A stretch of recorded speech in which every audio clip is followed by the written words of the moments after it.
What is the latest update on the Content ID hack, the Russian attacks on Ukrainian content creators like me? We're going to be getting into it, plus your Ukraine daily update. I'm Paul, U.S. Army combat veteran. It's October 2nd, 2023. First off, guys, I wanted to say a huge thank you to everyone that has been tweeting at YouTube, everyone that signed up over on Combat Vet News, and everyone else who sent me the supportive messages. You know, if you have been living under a rock, you know that 2 days ago, I had basically every video I put out over those 2 days get blocked by an actor abusing YouTube's Content ID system. And they didn't ask for money. They demanded instead that they get manager access to my channel, which would allow them, again, not to make money, but to delete all of my videos. So it seemed pretty clear to me that this was a coordinated effort to try to silence me and my channel by someone who had hacked into YouTube's Content ID system. You guys tweeted out at YouTube and at YouTube creators the hashtag Content ID hack. And YouTube, the latest update is that YouTube is still maintaining that this is a legitimate copyright dispute, that their system has not and cannot be exploited. Obviously, that's not true. And we have more evidence now that this has expanded to include a lot of other Ukraine war content creators. The good news, though, is that this level of public shaming does appear to be working. I'm happy to report that 2 of the videos did have their claims released, right? So they are now public. Again, though, as a news channel, waiting 48 hours to report the news is still a huge hit to the channel, right? Just like a newspaper, right? What do you do with a 2-day-old newspaper, right? That's kindling. So this nefarious actor is still achieving their objectives. But I think the level of attention that you guys put on them has made them uncomfortable. And that, I suspect, is why they've bailed, at least on those 2 videos. Today's video is going to be a test to see. We're going to be covering the Ukraine conflict in this video. So if they block this, we'll know that we're not out of the woods yet.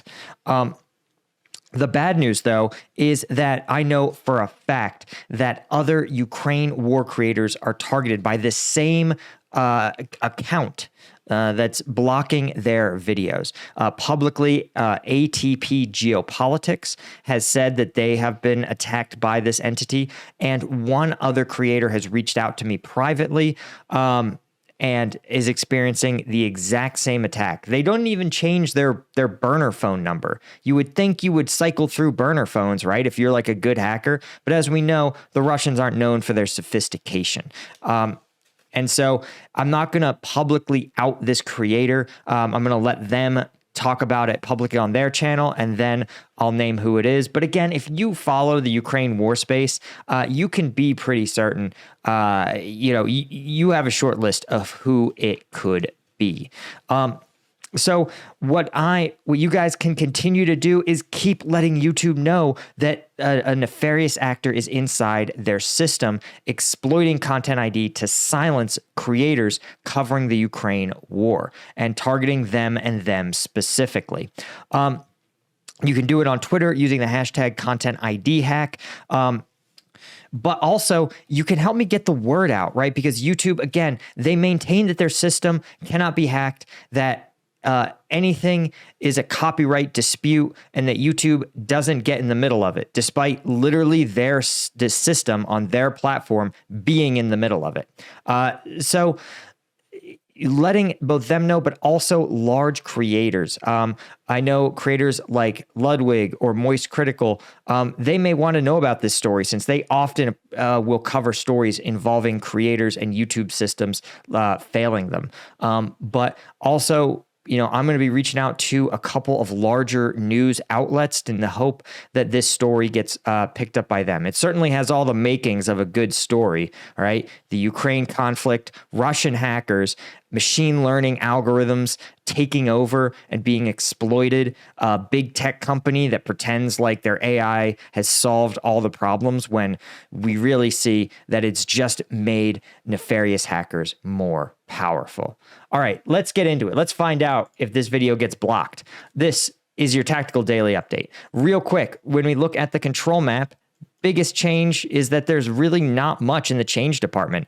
Just a small adjustment outside of Kurdyumivka, or between Klachivka and Andriivka. You can see the windbreak here on either side of these reservoirs is listed as contested. I wouldn't put a ton of stock in it because I really doubt that any Ukrainian force is going to be crossing these big obstacles. It's so easy to defend these type of areas because you only have to hold a couple of narrow crossing points. So I suspect this is more reflective of things like drones or artillery strikes sort of softening up Russian targets in these regions.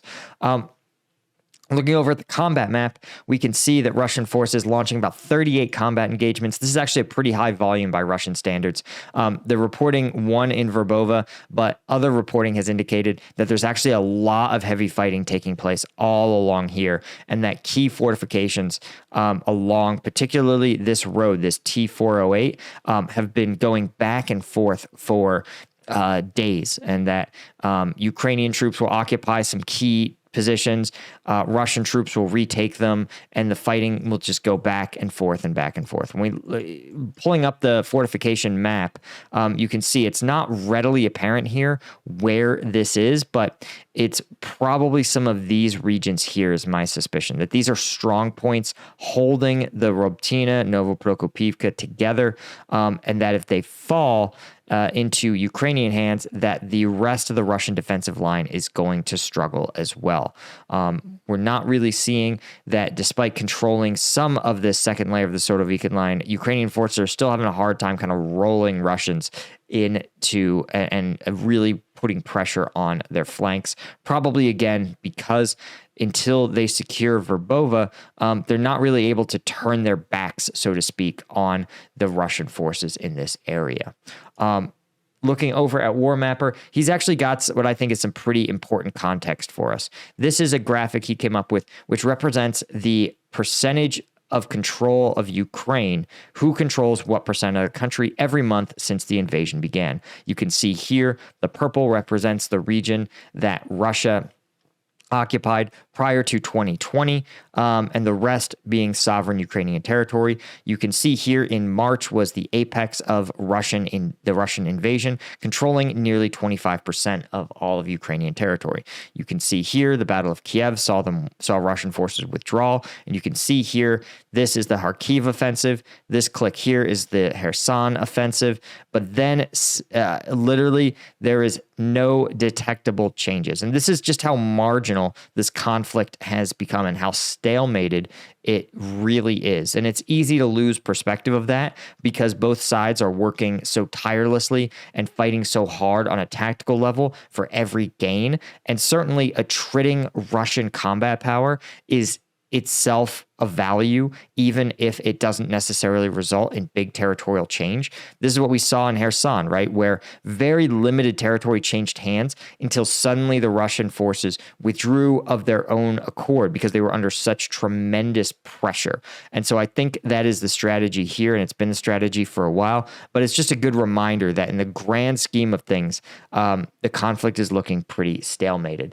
Again, guys, I wanted to do a quick shout out to there's so many of you guys that signed up on Combat Vet News. You know that regardless, this is a site that I control, so it can't get DCMA'd, it can't get copyrighted, not without going through the U.S. court system, and it's easy for me to defend my content in court. It's actually harder for me to defend on YouTube's platform. But don't worry, YouTube doesn't involve themselves in copyright disputes. So if you want, right, you'll be able to see my videos here. You can also get access to the members only area by becoming a member. Thousands of you guys did it yesterday. I'm so moved. My family is so grateful to you guys. You know, I'm the primary earner. You know, my wife is due any day now, literally like so some of my friends actually thought, and then they're like, oh, Paul hasn't posted in 2 days. It must mean the little one's coming. And it was like, no, I just got hacked. But it means a lot, seriously, that you guys have come over and supported me on my own platform. And I hope you guys do the same for these other creators that are under attack. You should check them out. Again, I will be amplifying their message, right? Even if these attackers leave me alone, I'm not going to let them just go around and silence other Ukrainian conflict creators, right? If we let them persist on the platform exploiting it like this, then it's only a matter of time before they come back for us, or worse, more hackers realize they can use this tool to silence critics, silence criticism, and we have to put a stop to it now.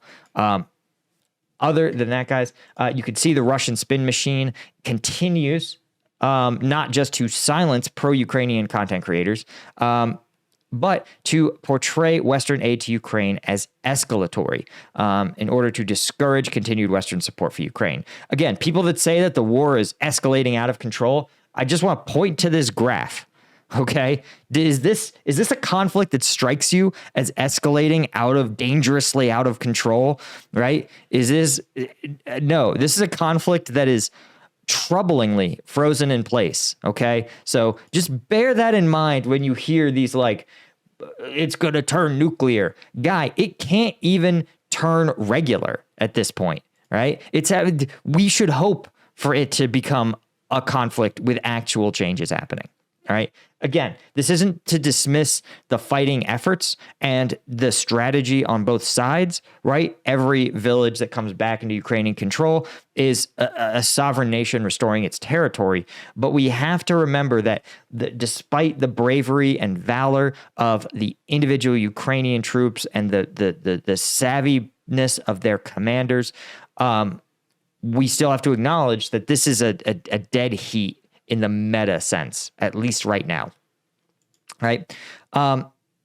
So the UK, right, is moving to increase training and production of military equipment, moving it into Ukraine. And the UK has no immediate plans to deploy military instructors to Ukraine, but that was recently covered in a story.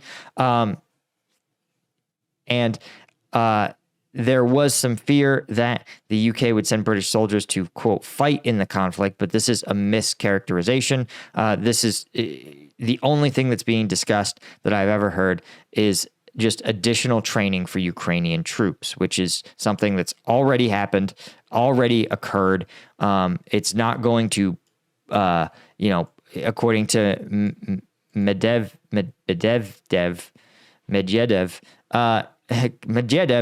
former Russian president, claims that this is pushing towards a third world war. My guy, I want to point out, Russia is not performing like they can take on the rest of the world. FYI, this is not a country that's ready to take the rest of the world.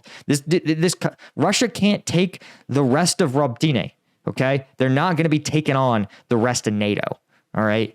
And unless, there's not, the only escalatory possibility, right, would be for someone to use nuclear weapons. But Russia has made clear nuclear weapons are reserved for defending Russian sovereign territory, which this is not. That's it. Right? This is just part of a Russian information operation. They've done this since the Soviet era, where they claim everything is going to create nuclear war. But the Russian and Soviet diplomacy, it just involves a lot of empty rhetoric. That's just how they operate.